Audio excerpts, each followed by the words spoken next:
I do remember my mother telling me that as a child. If you're going to cry, go to your room because you don't want to bother people with your crying. You're going to either make them feel bad because they care, or you're going to annoy them because they don't care. So basically, she was telling me you can't win by crying in front of someone else because I don't like to hurt people. Subliminally is saying that your needs are too overwhelming for other people. So try not to overwhelm people with them. Yeah. Like go deal with them yourself. Hey, what's going on, my beautiful people? This is your certified life and relationship coach, Coach Court.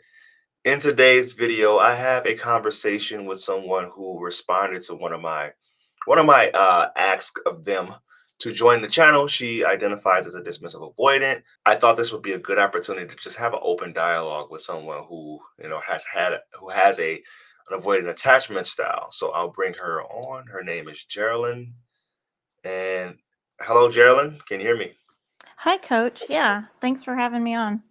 Thank you for being here. I really appreciate you responding to my I guess my invite onto the Yeah. channel. I feel like it makes for better discussion, and instead of me just lecturing people, to have dialogue like this, to ask you about your experience growing up and how you think that it affected your relationships in the future and in your adulthood. So, Okay, sounds good. um, so Geraldine, how old are you? First off, I am 54. 54. Okay. And what your attachment style, like I said before when we talked, you responded on one of my videos that I did. You commented actually, and I Yeah. asked you to come onto the channel. That's what your attachment style is? Well, that is like, just from listening to videos on YouTube. Okay. So I'm guessing that I seem to fit all the criteria. Okay. Okay. So that's a good segue into my next question. Okay. Which is how did you find my channel? It found me. Okay. I Okay. was listening to lots of videos on the dismissive avoidant and other attachment styles. And you popped up just on my feed. Okay. YouTube sent you to So me. the analytics are doing its work then, huh? Yes. So we're gonna jump right into the heavy stuff here, which is how was your home environment growing up? So we all, if you've studied enough of my videos and if you've seen the comments, a lot of the times the people that have a dismissive avoidant attachment style is because there was some form of neglect around the house and some form of having to care for your own needs. Would you be able to explain how you feel you got your attachment style? Yeah, that's exactly what happened. Although, if you'd asked me 5 years ago, I would have said that my childhood was great. Okay. And I didn't know there was anything wrong with it. Okay. But I was told by my mother that when I was in kindergarten, I would, well, no, I must have been like first grade. But I, she would, I would get up myself. I got up by an alarm clock. I got myself ready for school. Okay. My mom was very sick. She was pregnant with my brother. Okay. And she told me this, that she'd leave a little cup of milk in the fridge and I'd pour the milk on my cereal and I would eat and I would go in and kiss mama goodbye. Yeah. And she would tell me if I needed to go and brush my hair, but that's Interesting. about it. And then I would walk to school, and it was quite a walk, but I didn't know it, you know. Okay. Well, so Yeah. so that's so you said you went to kiss your mom. Was there a lot of affection around the house growing up? No, no. And I think I just say that because I wanted it to be that way. It was, Yeah. I went in to say bye to mom, Okay. that Okay. tell her that I was leaving. I was very highly responsible. Okay. And I think that was part of the routine that, mom needed to know that I had gotten up and eaten. I would imagine she gave me a checklist. Did you eat? Yeah. Did you Yeah. brush your hair? You brush your teeth? Yeah. And then I told her goodbye. So yeah, I mean, I don't really remember that. I Mhm. know mom told me, Okay. and it resounds as true. to me. I would imagine that you took great pride getting old when you're getting older, being a middle schooler, high schooler, and being able to be that independent and not having to rely on other people.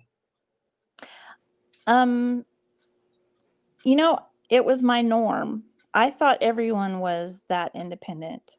Okay. I was a senior in high school when I found out that parents can help children with homework. Wow. And I thought my friends were cheating. Okay. Yeah. That's So, interesting. Wow. yeah, that's how independent I was. Okay. Wow, that's good insight there.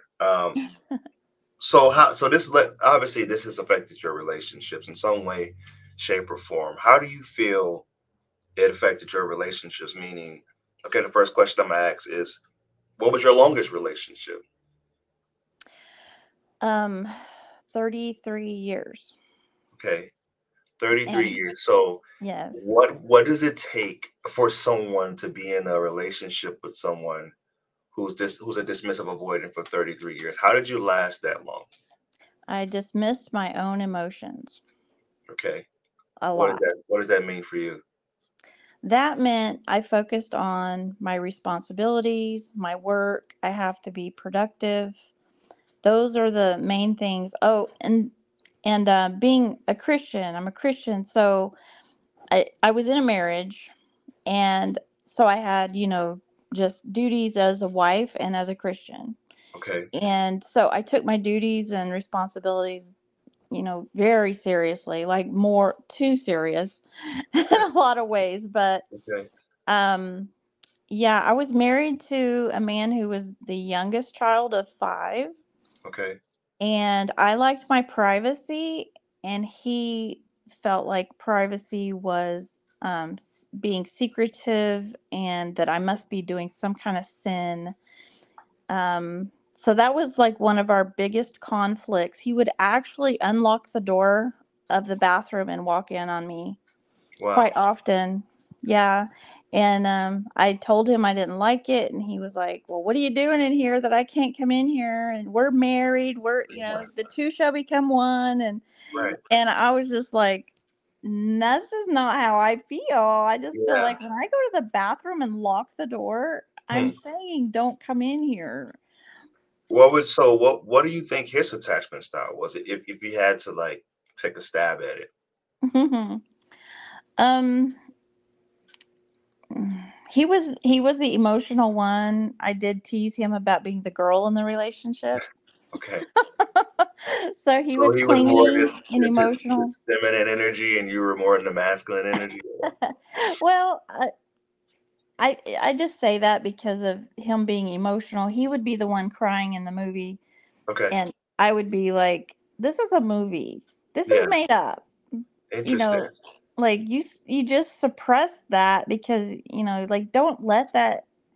I didn't preach at him. I'm not saying that. I'm saying these were my thoughts in my head. Yeah. Yeah. Yeah. You know, Okay. just I didn't understand how he could cry at a movie because it Okay. wasn't real. Yeah, I cry at movies too, and maybe that's my anxious attachment coming through. I'm a little bit more of the emotional one. Hmm. Um, Yeah. I don't know, but I later found out that I was anxious, but started to lean more fearful. So, and Oh. I just feel things on a really deep level. Yeah. But Well, that's I not mean, it. I think Go ahead. I'm seeing there's benefit to that. Yeah. I'm seeing that there's more. It's like you're more human in a way because I did feel like a robot for a long time. Even called myself that. I'm like, I'm just a robot. I'm just on autopilot. I don't feel things. Yeah. I just do what I have to do. And at the end of the day, I wanted to be productive and responsible. Wow. And then I was happy with myself. So who ended that relationship? Well, he passed away. Okay. Okay. Yeah, he passed away in 2020 Okay.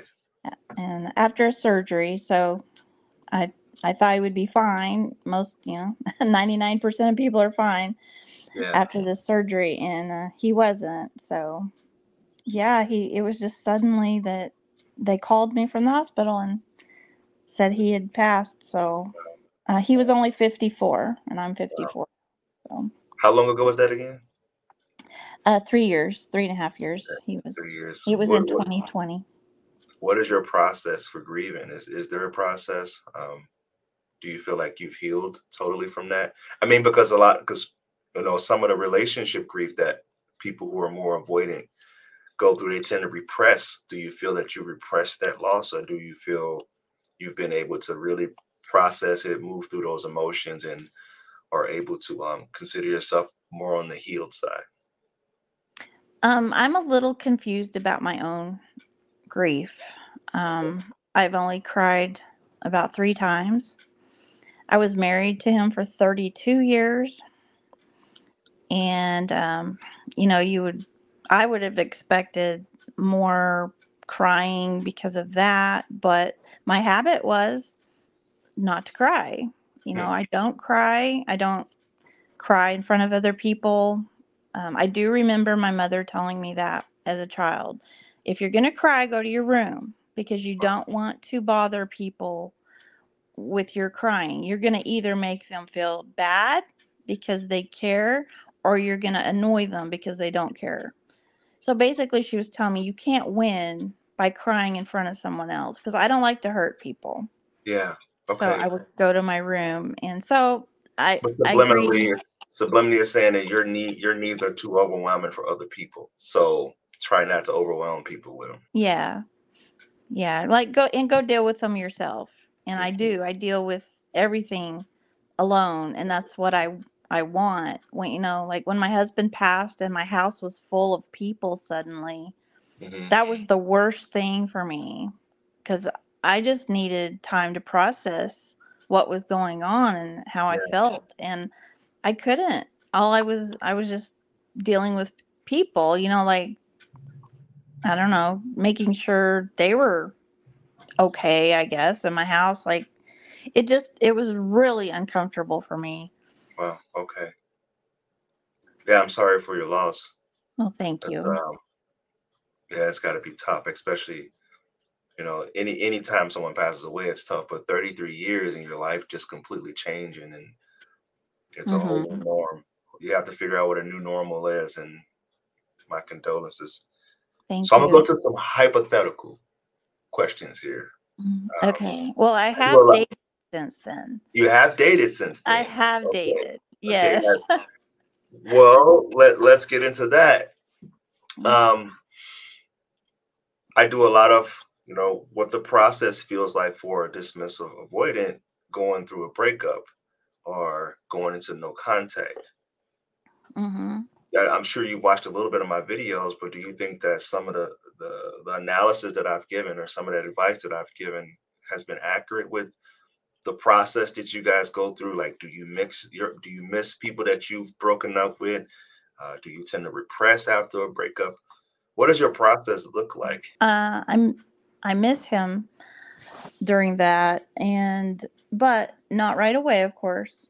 I just it takes me time to miss somebody. So Yeah. and I didn't know if I loved him or not because I didn't know really what love was supposed to feel like. I see it on the movies what people are supposed to be like when they're in love, and it's like I don't really feel that. And I was just like, I that's why I thought I was a robot. Okay. But I have found that I get pain in my body instead of feelings. And I'm trying to connect that now. Just last year, I learned about attachment styles, and I'm trying to realize that if I have chest pain, I don't need to worry about my heart. I Mm, need to worry about, like, or look at what happened. What yeah. am I going through? Is there a relationship issue going on? And so I have to, like, it's almost like manual. Right. Like, Right. I have to go, okay, I have this pain in my body. Let's do a So body scan. Like, so it's just stuck. It's blocked energy that is manifested into some type of chest pain. I think you're right. Yeah. Um, After my husband had died, I could barely walk. I could Mm, barely breathe. I used a walker. and I was only like 50 at the time, and um, I had been diagnosed with 3 blockages in my heart arteries. Wow. So I thought, okay, I'm not getting oxygen to my heart, so I can't breathe. Well, they were going to put a stent in my heart, and the doctor came out of that procedure and said I couldn't get the stent in. Hmm. And I freaked out, and I usually don't have any emotion at all on my face. And I Yeah. was like, "What do you mean you couldn't get it in?" Because I thought I can't even walk through my house without a walker, and it's like I thought this was going to fix everything. I thought this was Yeah. lack of oxygen. Well, as it turned out, it was like a chronic panic attack. I was Huh. feeling it in my body in that way instead of having feelings. Yeah. Yeah. So yeah, that was quite an experience. So Oh, eventually I got to where I was just like trying to calm myself down, like inside going, okay, which I deal with, everything myself. So yeah. I had to deal with my husband passing and It's a um lot, and I actually, I mhm, learned about that when I was taking my trauma-informed care, training, and they did something called ACEs, Adverse Childhood Experiences, and the more ACEs that you have in childhood, the higher the likelihood of you having issues with health and cholesterol and diabetes and heart issues. It's so interesting just mhm, how they attach it to, what happened to you with later health and outcomes, which means that mhm. could mean that you're just not processing things in a healthy manner. Yeah. And I am finding that I'm feeling better now Good. that I know about the attachment style theories, because I'm looking at these pains in my body as emotions that are stuck. And I So feel like I'm good. able to release them more now that I recognize that it's not just like lupus symptoms, because I Wow. was diagnosed with lupus too. Right after my husband died, I was diagnosed with lupus the same month.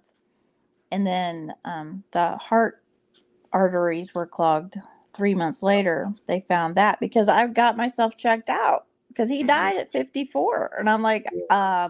we have the same diet, the same Yeah, it hit household. a little too close to home, I would imagine. Yeah. And I knew I had chronic pain. But I had had chronic pain since I was 12, and I was in an accident. And you might find this interesting because I do. I understand it more now, but I broke my back, but I did not tell anybody. Wow. Really? Yes. So I went from an active 12-year-old to just sitting around, laying around, sitting around. And I was in a lot of pain, and Mm. it developed into fibromyalgia. So I had fibromyalgia through high school. And so And you just didn't communicate with your parents about it? I didn't know that I could. I didn't know what parents were for. Wow. Yeah, I thought they were like to provide me with food and shelter and clothes. Wow. And that's what they did, and Yeah. so I didn't want to bother them. I was Mhm. afraid, if I tell them I'm hurting, I didn't tell them when I was hurting. I had noticed growing up that if I was sick and I did not get up by my alarm and go to school, that my mom would not even come down and check on me. I lived in the basement Okay. in my room, and I would lay in the bed, and I would like just be devastated. Wow. I remember that feeling. I actually did have feelings, but I was just a child. Okay. And I was like, why isn't my mom checking on me? I could be dead. I could be laying here dead. And when I would eventually have to go upstairs to go get some water for myself, my mom would say, "Oh, hey, how are you doing?" And she goes, "I figured you were sick because you didn't get up Interesting. and go to school. So I knew you Yeah. were sick." Wow. And I'm just like, And this was okay. normal for you. This is like normal interaction for you kind of on a week in, week out basis. Yeah. Yeah. So I was very responsible though, so I went to school most of the time unless I was sick. Okay. But I mean, I knew something was wrong with that picture. I Okay. I knew, like, I was thinking if I was a mom and my kid didn't get up, I would worry. I would at least Right. bring her a glass of water Yeah. or bring Yeah. her some food, you know? So I do remember that happening to me. So my So attachment that's kind of like style a does make sense. that's a core memory for you. I just remember, no one's checking in on me. Interested. So we're gonna go back to all right, so I have one last question here. Um so you said that you missed the person that was your ex. I don't know what the current status of this person is. Where would you say that you're at today? Well, I've had 3 relationships. Okay. So they don't last very long. Okay. Um the so like there's the one I met like in February last year. I we dated and I agreed to be his girlfriend, but Okay. I was really nervous about it. I just wasn't like um I don't know, comfortable with it, but it's like, okay, I need to just, live my life. I need to find, you know, maybe somebody to just help, live my life with him. And so I agreed to date him Okay. and be his girlfriend. Well, I decided that I was going to go on this trip and I was going to go see a relative. And the relative was actually living with my ex boyfriend, like the first one, the first man I had dated. Oh He was wow. now dating my relative. So I was like, I'm going to go up and see her and spend the night there at their house and then go do some other stuff. The next day, like move on. And my boyfriend was like, "What? You can't spend the night at your ex boyfriend's house?" And I'm just like, I go, "Oh, it'll be fine. I've done it before. It's no big deal, you Okay. know." And I meant it, and I didn't even think about it again. And I did that. And then a couple days later, my boyfriend was like, "Well, I'm not happy with you." And I'm like, "What happened?" And he's like, "You did not consider my feelings when you were going to go stay at their house. And he's your ex-boyfriend." And I was like, I go, "No, I did not Yeah. consider your feelings, and I don't want to consider your feelings, and I have no intention of consider your feelings. Yeah. And I'm a terrible girlfriend, and I am breaking up with you." Wow. Just Yep, like that. just like that. I was done, How long and were you guys he dating? like 3 weeks. 3 weeks. Oh, so it Yes, wasn't very long. but then we went back together because Yeah. he kept talking to me. So we still talked every day, and it's like we're super compatible in how we talk to each other. We have great conversations. We're best friends, really, Yeah. because we still talk every day. And but we tried it again, um, I think 2 other times, and it I just can't. I feel like I lose myself. I feel like Mhm. I'm not allowed to make my own decisions, and I feel like I need to make my own decisions. Um, But there's be- also there's a happy medium, right? There's like this middle ground that you can find when well, you're in I a don't know if I can. Honestly, I don't know if I can. I'm mm, too new to this process. Maybe there is a way, but but I've heard all my life, and I'm 54, that if for someone to change, they have to want to change. mhm. Do you And want to change? I don't see a problem with making my own decisions and Yeah. not considering someone else when I want to do something that I really want to do. Because what if I want to buy something like a big purchase, or I want to go somewhere like I did, Mhm. went to my relatives and there was the ex boyfriend and it was fine, like I said it would be, but it was fine for me, but it wasn't fine for my boyfriend at the time. So I'm Yeah. like, I don't know what to do. So Geraldine, how did you make the relationship with your husband work? Submitting to the Lord, Okay. really. I was very So, close to God. I enjoyed the Bible a lot, okay. and so that's how I did it. It was a So commitment. It was a submitting to so promise. submitting to the Lord meant submitting to your husband, or just Yes, finding that right. happy medium, that middle ground, like I talked about. It was that responsibility thing that I had going, like, and I Okay. still do. It's like, I made a promise, and my word is important to me, Mhm. and so I'm married. Period. I am Yeah. married. I will act married. I will be married, but it wasn't fun for me. It was very difficult. I felt very caged Okay. throughout the whole marriage, really. So what do you say about this? This is it. This is the last question that I have to take off, and I really do appreciate you coming on here. Um, when you see the comments about the negativity or the negative comments about someone that's a dismissive avoidant, like what do you feel about that? Do you feel that it's accurate? Do you feel that their feelings are justified?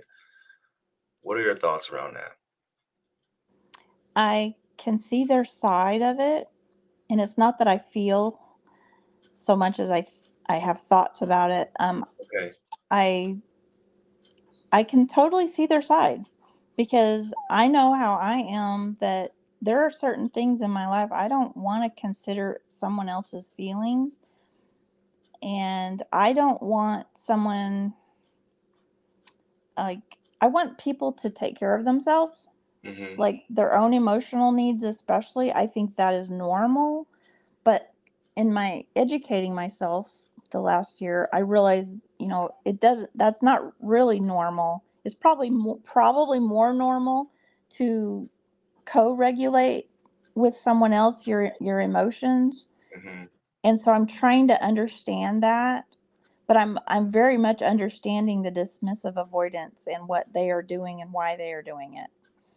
Okay. And so, but I feel for the people that are dealing with it and not understanding that we run from relationships. We don't run from that person. It's Yeah. not Yeah. personal. It's really not personal Mhm. against that person. Yeah. A lot We of people take it fear, personal. They think that it's because of them. yes, right, right. We fear losing ourselves Mm. and our autonomy. And so it's a very strong fear. We need ourselves. We are the only person we've been able to depend on our whole lives. Yeah. And we need ourselves to survive. That makes total sense. If anyone understands you, I do. I study this in and out, and it just fascinates me just how human beings behave in general. So I Mhm. want Me to thank too. you again, Geraldine. Well, thank Yeah, you you. for having me. This was fun.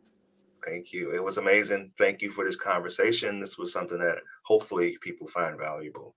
So Yes. I hope enjoy I can the rest. help somebody. Good. I think you will. I really do. I hope you enjoy the rest of your day too. Thank you for coming on. Thank you. You have a great week. Thanks. Okay. Bye-bye. So I hope you guys found this discussion valuable. If you want my help personally, reach out to me on my website at www.fruitfulseeds with a Z at the end.com. I want you guys to always remember, when you go be love, you'll never have to find it. Namaste.